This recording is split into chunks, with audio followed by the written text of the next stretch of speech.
Hello, this is Matt on the Moon Lambeau channel, and today I've got more evidence for you that Ripple's evil plan to take over the world is finding great success. Take a look at this headline. Ripple makes it to top 100 cross-border payment companies, and this is a headline from crypto media outlet U Today. I've also got more awesome news. From A&B Crypto, this headline, XRP/PHP liquidity hits all-time high. AUD USD 24 volume is close to USD MXN. Now, that's substantial, and I'm sure many of you understand exactly what that means. If you're newer, you may not, but I will explain the significance of this in this video. But before we go any further, if you would please ever so delicately tap that like button, I definitely really appreciate it, but don't get all smashy with it. That is inappropriate and excessive. Just a delicate tap will do. And go ahead and subscribe to the Moon Lambeau channel, because if you don't, your life will never have meaning. You know it and I know it. Let's dive into the first piece now. Again, Ripple makes it to top 100 cross-border payment companies. San Francisco-based blockchain company Ripple has been recognized as one of the most prominent players in the cross-border payments industry by financial data company FXC Intelligence. And actually, let me jump to this real quick. This is their website, FXC Intelligence. I was not familiar with them, so I wanted to check them out. And I'll just read a little blurb that they wrote about themselves on the website here and then go straight back. FXC Intelligence is a financial data firm that focuses on all aspects of cross-border payments. So this is basically their bread and butter, right? FXC Intelligence brings expertise to the table that is unsurpassed by competitors. FXC International launched when we began collecting unique data on pricing in the international payment space 5 years ago. And in case you weren't counting, there's been 3 sentences I read so far, and each one of those 3 sentences started with FXC Intelligence. It's okay to just use a word like we, us, stuff like that. Anyway, since then, we have been continuing to develop our own unique data sets in the sector. So there you go. That's in a nutshell what they do. Now, they got this subheading here in the U Today piece titled Making the Cut. And check this out. This is pretty neat here. Ripple is the only crypto-related company that made it to the top 100. Methinks they're being taken seriously. The list was divided into several sections that feature the world's biggest banks, like Bank of America, Deutsche Bank, Citi, UBS, as well as large publicly traded companies such as Visa and PayPal. Many of the names that appeared on the list are actually partners with Ripple. Are you hearing this? They're partners with Ripple. Like I said, Ripple's evil plan to take over the world. It's panning out. The most salient examples are MoneyGram and TransferGo. And you can see on the screen here they got a picture of just about 11 billion of them right there, which is more than 100, but whatever. It's a made-up number. Now, during his recent CNN interview, Ripple CEO Brad Garlinghouse predicted that the $10 billion company might extend far beyond the cross-border payments niche, thus mirroring the growth of e-commerce behemoth Amazon that originally started selling books. Remember when Amazon was called Amazon Books? I do. However, he emphasized that it was important to win in the current vertical before moving to another one. Yes, indeed. And so there you go. Very cool stuff. Now take a look at this next article. This is from A&B Crypto. XRP/PHP liquidity hits all-time high.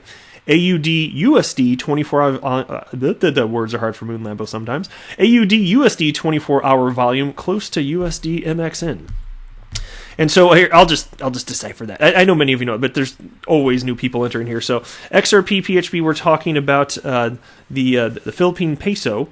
That's PHP, liquidity at its all-time high, and then Australian dollar to US dollar, a 24-hour volume close to United States dollar, Mexican peso volume right there. And so what we're talking about there specifically is those corridors on RippleNet, specifically on-demand liquidity. So let's jump in. Ripple's on-demand liquidity, ODL product, currently has 5 endpoints, including USD, PHP, AUD, MXN, and EUR. These endpoints have been active for quite some time, recording high liquidity from time to time. And according to recent observations, liquidity has reached an all-time high on the XRP/PHP corridor. According to Liquidity Index Bot, on February 19th, the liquidity on coins.ph, which is XRP/PHP corridor, was reported to be 5.52 million. And there's the chart on the screen right now. Now, this corridor to the Philippines has been noting increased liquidity since the beginning of January. At press time, the liquidity was noted to be closer to the all-time high mark of 4.35 million. Now, Ripple, this is the low-hanging fruit, mind you. This is just the beginning of all of this. As Ripple has cited, they're going after that. Those corridors that have the most friction, thus the low-hanging fruit. It's just obvious to go after them. And the one they really started hammering on first was that corridor from the United States to Mexico.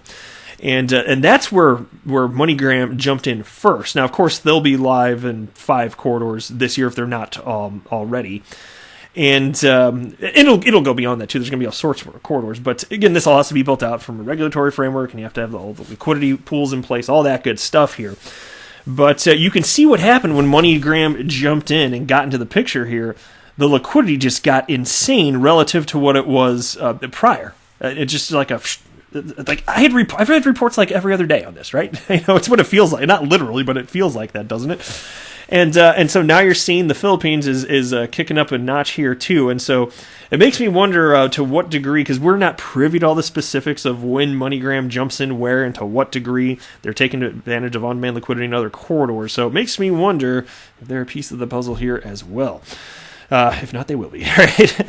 And anyway, here the piece continues. On the other hand, other prominent indexes like XRP/AUD and XRP/MXN also showcased strong liquidity. XRP/AUD that went live on January 8th registered an all-time high at 5.18 million on February 10th, and it has slowed down since with a major dip on February 15th when the liquidity dropped to 1.88 million. At press time, the corridor was reporting liquidity of 2.4 million.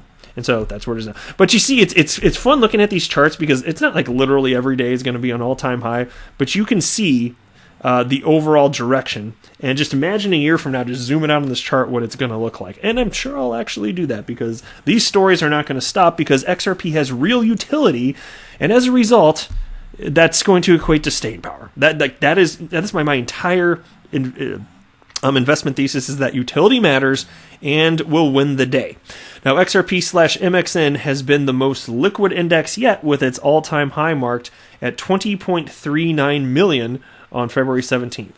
The index has not fallen under the 15 million mark over the past few days, and it maintained liquidity of 16.89 million at press time, and they've got a chart illustrating as much right there.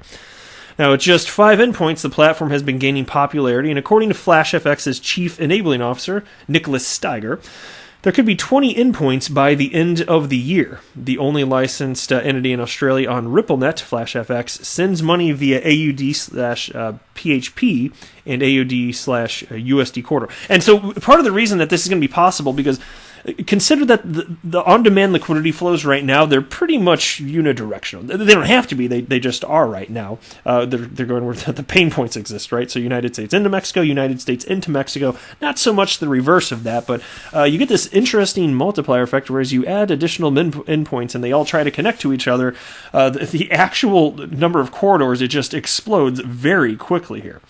And then the piece writes, it continues, even though XRP/PHP reported an all-time high, the AUD/PHP corridor reported a 24-hour volume of $281,072, while the AUD/USD took a lead among the two with a 24-hour volume of 2.04 million. And so mostly this still just illustrates to me how early we are in the game here. And that is perfectly fine from my perspective. I have no qualms with that. I am a long-term guy. And so when you think about why it makes sense to hold XRP, and look, I'm not offering financial advice at all. I'm just sharing an opinion with you here because I don't have a financial background. But to me, it makes all the sense in the world knowing that these businesses actually have to use XRP if they want to conduct business in this particular manner, completely chopping out the legacy system, the correspondent banking system, which is just a chain of bilateral banking relationships. If they want to do that, you have to actually use XRP. which means that there has to be liquidity. And if we know that businesses have to use it, that's why we're buying it now. That's not why everybody's buying it. Some people are just blindly buying this, just like they blindly buy any of the other 5,000 cryptocurrencies out there, and they hope that it moons, so they have Lambo. Got it. Super cool, guys. But I still insist that if you look over the long haul, what's going to matter most is real-world utility. And in a weird asset class, it's only weird because it's newer. It's not. It's kind of weird, I guess. But where there's so much uncertainty. The only cryptocurrency that I continue to purchase is XRP because it's the only one that's getting used in the commercial production of anything today. And, as that changes, I suspect that I'll purchase other cryptocurrencies. Show me the genuine use case and why it has to be used and why it doesn't make sense. Because here's the thing. If it has to be used in some sort of closed system, I'm not particularly interested. That's the thing. And that's what you had with a lot of these ICOs out there. It's the same argument as even with Ethereum. I mean, I'm sure somebody could make a case. I'm not some sort of Ethereum pro, not by a long shot. But I remember when I was early in crypto, I was trying to figure out, so what do you need the Ethereum coin for? I get it, smart contracts. Okay, that can make sense in instances. So smart contract blockchains make sense. Cool, they'll have staying power. Why do you need to buy Ethereum though? Like, what do you do with it? And then they whoever responded to me wrote, you pay for smart contracts. And I thought, okay, but why do I have to do that with this Ethereum coin that's built into it? It just to me, it's like that's not interoperability at its core. And so, if this is the world that if it's going to persist like this, this is just another case for why you need what I covered in my other story. I'm telling stories here. My first video of the day, which was the topic of building a bridge with interledger protocol between the XRP ledger and Ethereum blockchain. And so if this is actually how it's going to unfold, then maybe that makes sense. But we're just going to have to let this shake out, because do you really need a coin attached to all of these blockchains? Do you need a new type of currency for every new type of idea? Yeah, I don't know about that. And Brad Garlinghouse himself said as much too, so we'll see.